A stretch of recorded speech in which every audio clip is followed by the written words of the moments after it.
El puritanismo fue un movimiento de reforma dentro del naciente anglicanismo inglés a finales del siglo XVI y cuya influencia se ha extendido hasta nuestros días. Se han escrito cientos de libros que tratan de comprender este movimiento que influyó a personajes tan importantes como Charles Spurgeon o Martin Lloyd-Jones.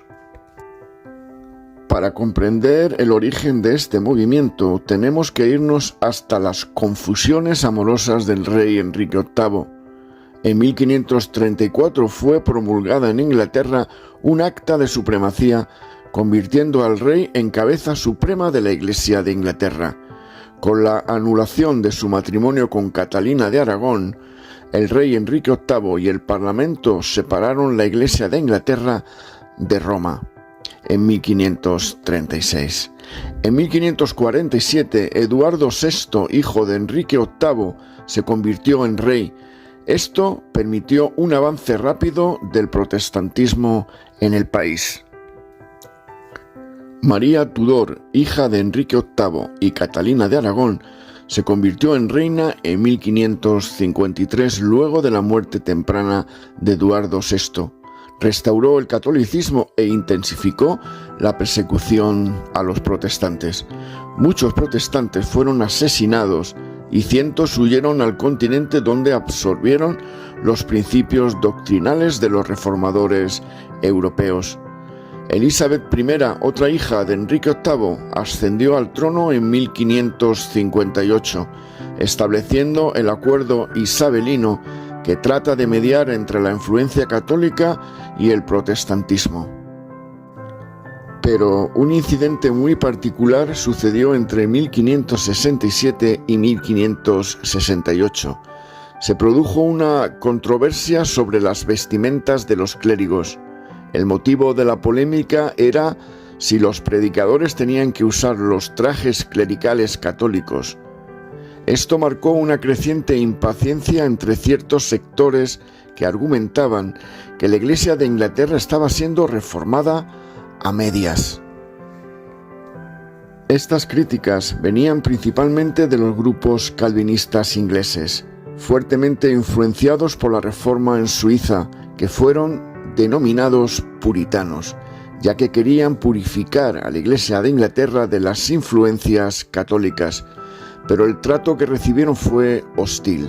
Al negársele la oportunidad de reformar la Iglesia establecida, el puritanismo recurrió a la predicación, los panfletos y a su importante influencia en los centros educativos como Cambridge u Oxford.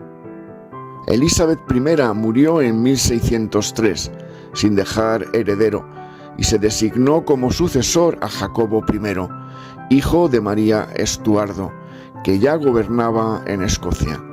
Cuando el rey fue coronado, los puritanos, a causa de la presunta formación protestante del rey, tuvieron esperanzas, así que presentaron una petición en 1603, firmada por cerca de 1000 ministros puritanos, en la que pedían que la Iglesia anglicana fuera completamente puritana. Pero el rey estuvo poco dispuesto, y la única idea valiosa que aprobó de ellos fue ordenar una nueva traducción de la Biblia que hoy conocemos como la versión King James. Carlos I Estuardo fue coronado rey en 1625. A través de la Iglesia, el rey buscó instituir prácticas ceremoniales consideradas católicas por los puritanos. Mientras tanto, el puritanismo seguía avanzando, y en 1653 las fuerzas parlamentarias derrocaron al rey Carlos I, y Oliver Cromwell, que era puritano, asumió el gobierno. Sin embargo, Carlos II subió al trono en 1660 y restauró la Iglesia de Inglaterra, iniciando una nueva era de persecuciones contra los puritanos. Como consecuencia del fracaso de un gobierno puritano, muchos de ellos dejaron el país buscando otros lugares con mayor libertad religiosa, como Suiza, Países Bajos, Sudáfrica y principalmente las colonias inglesas en América. Los puritanos hicieron un último intento fallido de asegurar su idea durante la Revolución Gloriosa, pero la solución religiosa de Inglaterra fue definida en 1689 por la Ley de Tolerancia, que le permitió a los grupos disidentes como el puritanismo seguir funcionando en el país, pero separados de la Iglesia anglicana. La llegada de los puritanos a las colonias inglesas de América fue la oportunidad para establecer el tipo de gobierno que no pudieron establecer en Inglaterra. Allí fundarían la mayor cantidad de comunidades puritanas y vivirían un auténtico auge de sus creencias, formando en buena parte el carácter de lo que sería más tarde los Estados Unidos. Muchos hombres de Dios a través de la historia han encontrado en el puritanismo una gran fuente de inspiración y edificación. Charles Spurgeon logró recopilar más de 1000 escritos puritanos en su biblioteca y Martin Lloyd-Jones patrocinó la fundación de una biblioteca con más de 2000 libros puritanos y fue un profundo estudioso y seguidor de estos creyentes. La influencia de los puritanos es enorme. Fueron pioneros en preocuparse por la alfabetización universal. Mientras en la Inglaterra del siglo XVII la alfabetización no llegaba al 30%, entre las colonias puritanas ascendía al 80% entre hombres y mujeres. La razón era simple: todos debían poder leer su Biblia. Como consecuencia, se promovió la educación universal y gratuita y se fundaron muchos centros educativos y universidades como Harvard y Yale. Así, el puritanismo generó entre sus miembros una comunidad altamente ilustrada para su época. Ejemplo de ello es que, a mediados del siglo XVII, 7 de los 10 miembros del núcleo de la Royal Society en Inglaterra eran puritanos. Importantes teólogos y escritores como Stephen Charnock, Thomas Watson, Richard Sibbes, John Owen, Thomas Godwin, Richard Baxter, John Bunyan, que fue el autor del Progreso del Peregrino.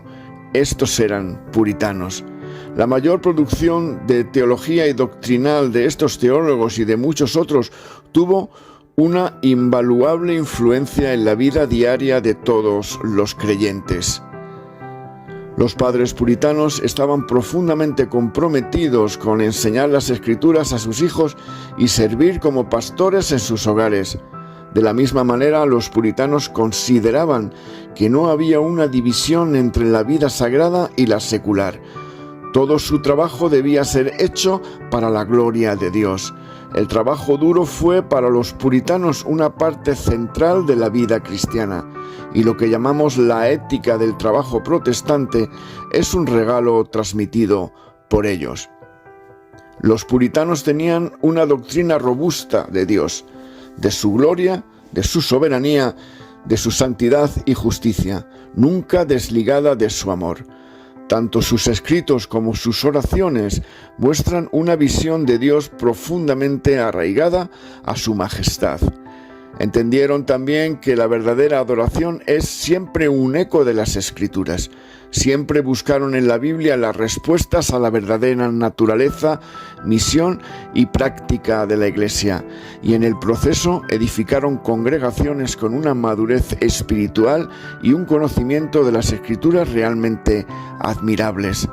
De la misma manera estaban maravillados ante el amor de Dios mostrado en Cristo y su obra redentora. Para ellos, la vida y toda la enseñanza cristiana debían estar centradas en Jesús. Finalmente, el carácter distintivo y más evidente del puritanismo fue su búsqueda apasionada de una vida reformada completamente por la palabra de Dios.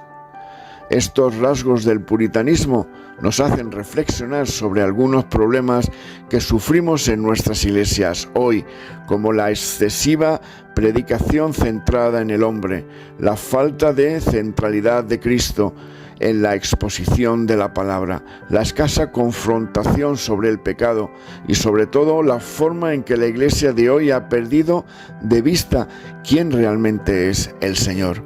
Una lección importante del puritanismo para nuestros días es que no podemos desligar la visión, la misión y el quehacer diario de la Iglesia de la palabra de Dios. Siempre que la Iglesia ha copiado modelos seculares para su estructura, funcionamiento y cumplimiento de la misión, termina pareciéndose más a los modelos seculares que al modelo que la Biblia demanda. Por eso, y muchas razones más, vale la pena examinar la forma en que los puritanos vieron reflejada su vida y la de la Iglesia en las Sagradas Escrituras.